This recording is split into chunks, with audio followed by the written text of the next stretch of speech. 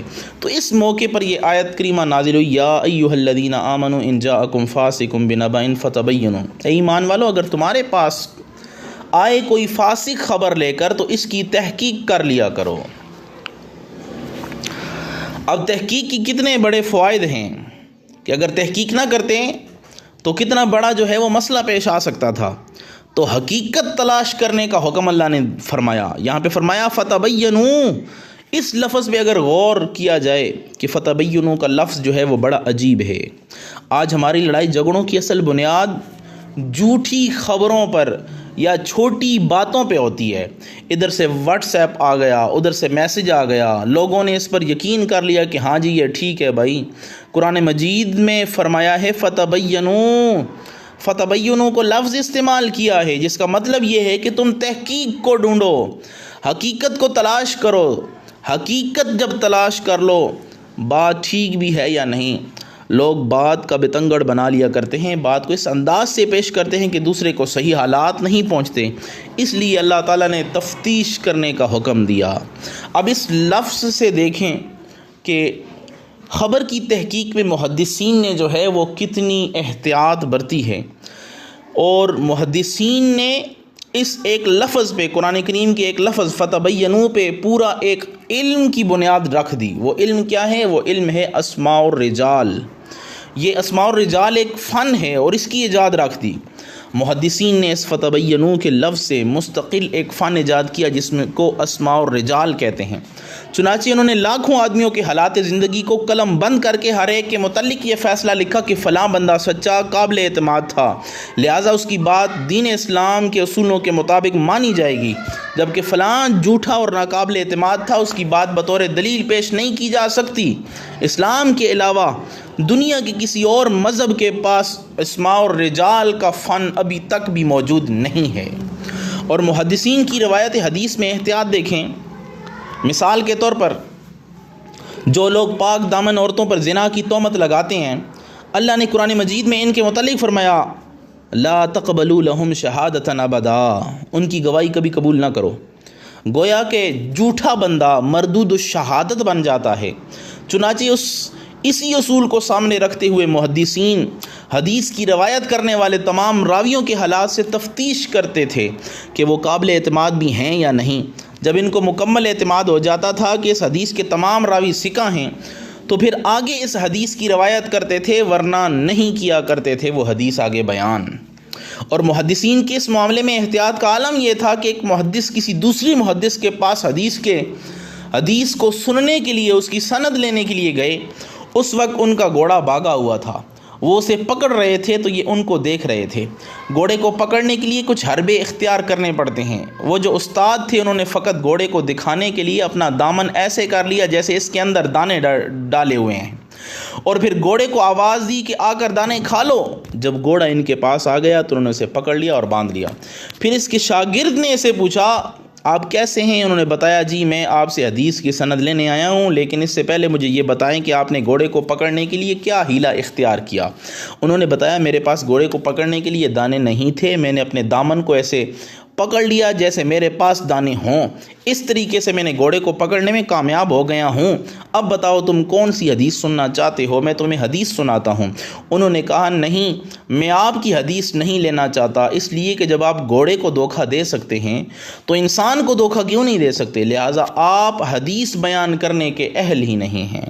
تو ہمارے محدثین، ہمارے اسلاف کا طریقہ کار یہ تھا کہ دین کسی سے لینے کے لیے اتنے محتاط ہوا کرتے تھے۔ اب یہاں پہ کچھ چیز ہیں، ایک ہے مجہول الاسم سے روایت میں احتیاط۔ حضرات محدثین حدیث کی روایت کرتے وقت اتنی احتیاط کیا کرتے تھے کہ اگر کبھی درمیان میں کوئی ایسا راوی ہوتا جس کا نام معلوم نہ ہوتا تو اس کو مجہول الاسم کہتے ہیں، یعنی اس کے اس نام کا پتہ نہیں ہے کہ یہ کون ہے، تو اس حدیث کی بھی وہ روایت نہیں کرتے تھے، آگے بیان نہیں کرتے تھے۔ ان کی نظر میں وہ حدیث اس وجہ سے ضعیف یعنی کمزور بن جاتی تھی کہ اس کی سند میں ایک ایسا راوی موجود ہے، اس کی چین میں، اس کی کڑی میں ایک ایسا آدمی موجود ہے جس کا نام ہمیں معلوم نہیں ہو سکا۔ اور اسی طرح ایک اور ہوتا ہے مجهول الحال. تو مجهول الحال سے روایات میں احتیاط ہمارے سلف صالحین کا کیا طریقہ تھا. بعد ایسے تھے کہ اگر ان کو کسی راوی کا نام کا پتہ چل جاتا مگر اس کے حالات معلوم نہ ہوتے کہ یہ بندہ کیسا تھا تو اس کی روایت بھی نہیں لیتے تھے، اور کہتے تھے کہ چونکہ اس حدیث کے ایک راوی کے حالات کا ہمیں علم نہیں ہے لہٰذا مجهول الحال ہونے کی وجہ سے اب یہ روایت ضعیف بن گئی ہے، کمزور ہو گئی ہے. اور مجهول الحال سے روایت لینی چاہیے یا نہیں لینی چاہیے اس بارے میں محدثین کے دو گروہ ہو گئے.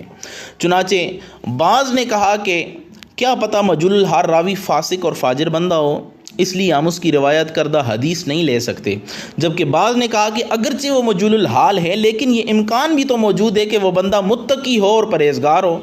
پھر سوال پیدا ہوا کہ اس بات کا پتہ کیسے لگایا جائے.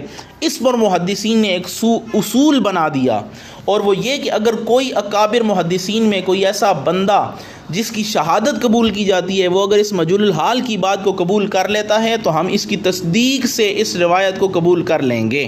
پھر یہ سوال سامنے آیا کہ اس کی دلیل کیا ہے، تو جواب دیا گیا اس کی دلیل قرآن مجید سے ملتی ہے. پوچھا گیا اس کی دلیل کیا ہے، جواب آیا دیکھو حضرت یوسف علیہ السلام کی پاک دامنی کی گواہی ایک بچے نے دی تھی. ارشاد باری تعالی ہے وَشَهِدَ شَاهِدٌ مِّنْ أَهْلِهَا، اس کے اہل میں سے، اس کے اہل خانہ میں سے ایک بچے نے گواہی دی تھی، یعنی اہل میں سے.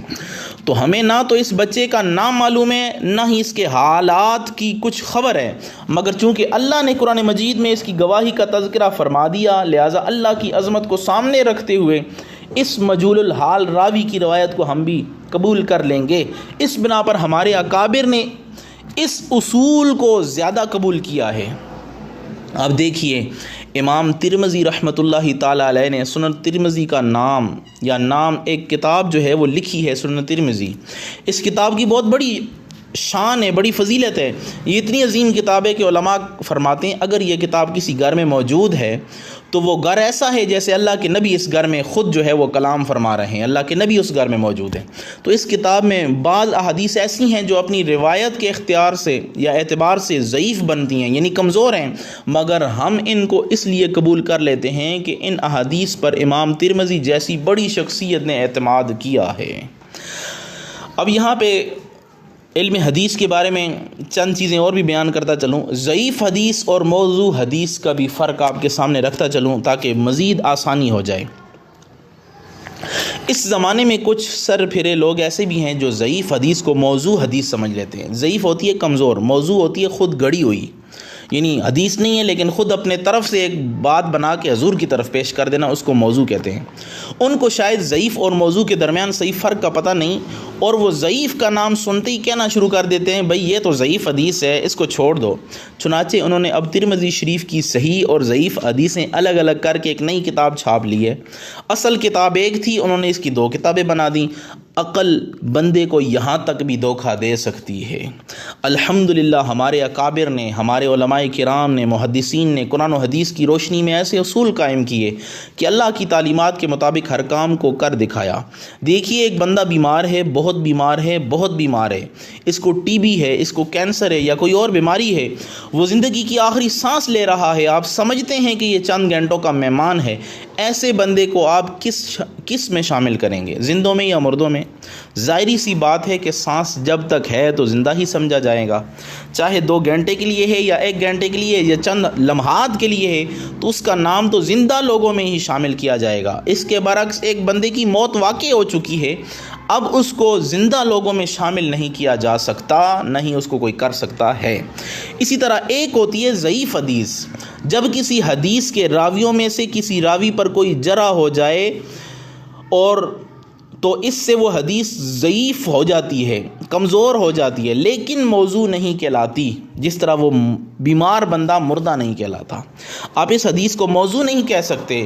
ٹھیک ہے اس کی سند میں ضعف آ گیا ہے، کمزوری آ گئی ہے، مگر وہ احادیث میں شامل ہیں، اور ایسی احادیث کو محدثین نے فضائل کے باب میں شامل فرمایا ہے. اس لیے ضعیف حدیث کو دیکھ کر ڈرنا نہیں چاہیے. بھئی اگر حدیث ضعیف ہے تو کیا ہوا، ہے تو حدیث مبارکہ، اگر آپ کا باپ ضعیف ہے تو کیا اسے قبر میں دفنا دیں گے کہ وہ مر چکا ہے؟ نہیں، وہ زندہ ہے، اس کا ادب و احترام لازم ہے. تو اسی طرح اگر حدیث ضعیف ہے تو اس کا ادب و احترام کرنا چاہیے، اس پہ عمل کرنا ضروری ہے. اس کے برعکس ایک ہوتی ہے موضوع حدیث. موضوع حدیث اس کو کہتے ہیں جو کسی نے اپنی طرف سے گاڑ لی ہو، خود ہی بنا کے منسوب حضور کی طرف کر دی ہو۔ اب ظاہر ہے کہ جب کسی نے اپنے پاس سے بنائی ہے تو وہ حدیث نہ ہوئی، اس کو تو احادیث میں شامل کر ہی نہیں سکتے، اور ایسی روایات سے احتراز لازم ہے۔ اور اگر موضوع حدیث کو بیان کرنا پڑ جائے تو اس کے ساتھ یہ بیان کرنا فرض ہوتا ہے کہ یہ والی حدیث موضوع ہے، اس کو بیان نہیں کرنا چاہیے۔ آپ کے سامنے اس وجہ سے رکھی ہے تاکہ آپ لوگوں کو علم ہو جائے کہ یہ حدیث موضوع ہے، من گڑت ہے، جھوٹی بات کو حضور کی طرف منسوب کیا گیا ہے، ساتھ یہ بیان کرنا فرض ہے۔ اب فضائل میں ضعیف حدیث کو قبول کیا جاتا ہے۔ امام مالک فرماتے ہیں جب کوئی حدیث ضعیف ہوتی تو ہم مسائل کے استنباط میں اس کی کوئی بات نہیں کرتے، یعنی اس سے کوئی مسئلہ اخذ نہیں کرتے شریعت کا۔ مسائل کے استنباط کے لیے صرف صحیح حدیثوں کو لیتے تھے، عقائد کے لیے صحیح حدیثوں کو لیا جاتا ہے، لیکن جہاں فضائل کی بات آتی ہے وہاں ضعیف حدیث کو بھی قبول کر لیا جاتا ہے، اسے لے لیا جاتا ہے۔ فضائل میں ضعیف حدیث کو قبول کرنے میں کوئی رکاوٹ نہیں ہے۔ اور کچھ لوگ اعتراض کرتے ہیں کہ جی یہ ضعیف حدیث کو کیوں قبول کیا جاتا ہے؟ تو حدیث بے شک ضعیف ہے لیکن اس کو قبول کرنا ضروری ہے۔ اب یہاں پہ ایک اور چیز بھی آپ کے سامنے بیان کرتا چلوں۔ آگے اللہ نے فرمایا ان تصیبوا قوما بجہالۃ فتصبحوا علی ما فعلتم نادمین، یعنی جب تم بغیر تحقیق کے بات کر لو گے اور ایک قوم کو بے علمی میں تم بہت نقصان پہنچا دو گے تو پھر تم اپنے کیے پر جو ہے تمہیں ندامت اٹھانی پڑے گی۔ تو اسی وجہ سے کوشش کرنی چاہیے کہ بات کو پہلے تحقیق کریں، تحقیق کرنے کے بعد بات کو آگے پہنچائیں۔ اسی وجہ سے علماء جو ہے یہ حدیث بیان کرتے ہیں کہ حضور علیہ الصلوۃ والسلام نے فرمایا کفا بالمرء کذبا ان یحدث بکل ما سمع، کہ انسان کے جھوٹا ہونے کے لیے اتنا ہی کافی ہے کہ وہ سنی سنائی باتوں کو آگے پھیلاتا جائے۔ تو اسی وجہ سے پہلے تحقیق کرنی چاہیے، تحقیق کرنے کے بعد جو ہے اس حدیث کو آگے بیان کرنا چاہیے، ورنہ اس کو آگے بیان نہیں کرنا چاہیے۔ اس حدیث کو، اس خبر کو آگے بیان تب کریں پہلے تحقیق کر لیں۔ اب یہاں پہ حضرت ولید رضی اللہ تعالیٰ عنہ صحابی ہیں اور صحابہ میں کوئی فاسق نہیں۔ یہاں پہ جو فاسق کے الفاظ آئے ہیں اس کی بھی ذرا وضاحت کر دی جائے۔ یاد رہیں اس آیت میں بطور خاص حضرت ولید رضی اللہ تعالیٰ عنہ کو فاسق نہیں کہا گیا بلکہ ایک اسلامی قانون بیان کیا گیا ہے، لہٰذا اس آیت کی بنا پر انہیں فاسق نہیں کہہ سکتے، جیسا کہ علامہ احمد ساوی فرماتے ہیں اس آیت کے نزول کا سبب اگرچہ ولید رضی اللہ تعالیٰ کا واقعہ ہے لیکن فاسق سے مراد بطور خاص حضرت ولید رضی اللہ تعالیٰ نہیں ہیں، کیونکہ آپ فاسق نہیں بلکہ عظیم صحابی ہیں۔ امام فخر الدین رازی فرماتے ہیں اس آیت کے پیش نظر کسی شخص کا حضرت ولید رضی اللہ تعالیٰ عنہ پر فاسق کا اطلاق کرنا بڑی خطا ہے، کیونکہ انہوں نے وہم و گمان کیا جس میں خطا کر گئے، اور خطا کرنے والے کو فاسق نہیں کہا جا سکتا۔ خلاصہ یہ ہے کہ اس آیت کے نزول کا سبب اگرچہ حضرت ولید بن عقبہ رضی اللہ تعالیٰ کا واقعہ ہی ہو لیکن یہ نہیں ہے کہ آیت میں بطور خاص آپ کو ہی فاسق کہا گیا۔ اس کی وجہ یہ ہے کہ اس واقعے میں یا اس سے پہلے ان سے کوئی ایسا کام سرزد نہیں ہوا جس کی بنا پر انہیں فاسق کہا جائے۔ اس واقعے میں بھی اور انہوں نے بنو مستلق کی طرف جو بات منسوب کی تھی وہ اپنے گمان کے مطابق صحیح سمجھ کر کی تھی، اگرچہ حقیقت میں وہ غلط تھی، اور یہ ایسی چیز نہیں جس کی بنا پر کسی کو فاسق قرار دیا جائے۔ اگر یہ بات گناہ ہوتی یا وہ فاسق ہوتے تو ضرور اللہ کا قرآن نازل ہوتا یا حضور علیہ الصلوۃ والسلام اس کو جو ہے وہ سرزنش کرتے، تو حضور علیہ الصلوۃ والسلام نے اس کو نہیں کچھ کہا، صرف یہ آیت جو ہے وہ سنا دی۔ اور صحابہ کے بارے میں بھی یہ عقیدہ یاد رکھیں، اللہ نے فرما دیا صحابہ کے بارے میں وَكَرَّهَ عَلَيْكُمُ الْكُفْرَ وَالْفُسُوقَ وَالْعِصْيَانَ، کہ ہم نے تمہارے اندر کفر، فسوق، فجور اور عصیان کی کراہت ڈال دی ہے۔ صحابہ وہ ہیں کہ جن کے دل میں کفر کے خلاف، فسق و فجور کے خلاف، اسی طرح برائیوں کے خلاف جو ہے وہ نفرت اللہ نے ڈال دی ہے۔ ایک چیز ہوتی ہے العجلۃ من الشیطان، جلد بازی شیطان کی طرف سے ہوتی ہے، تو انسان کو چاہیے کہ وہ جلد بازی نہ کرے بلکہ پوری تحقیق کر لے، اس کے بعد جو ہے وہ کوئی فیصلہ صادر فرمائے۔ اب یہاں پہ اس آیت ان جاءکم فاسق بنبأ فتبینوا سے حاصل ہونے والی چند معلومات۔ نمبر ایک شخص اگر عادل ہو تو اس کی خبر معتبر ہے، حاکم یک طرفہ بیان پر فیصلہ نہ کرے بلکہ فریقین کا بیان سن کر ہی کوئی فیصلہ صادر فرمائے۔ غیبت کرنے والے اور چغل خور کی بات ہرگز قبول نہ کی جائے، کسی کام میں جلدی نہ کی جائے ورنہ بعد میں پچھتانا پڑتا ہے۔ تو یہ اس آیہ مبارکہ سے ہمیں چند جو ہے وہ اصول ملے ہیں۔ اللہ سے دعا ہے اللہ تعالی ہم سب کو اس آیہ مبارکہ کو سمجھنے، اس پر عمل کرنے کی توفیق عطا فرمائے۔ آمین برحمتک یا ارحم الراحمین۔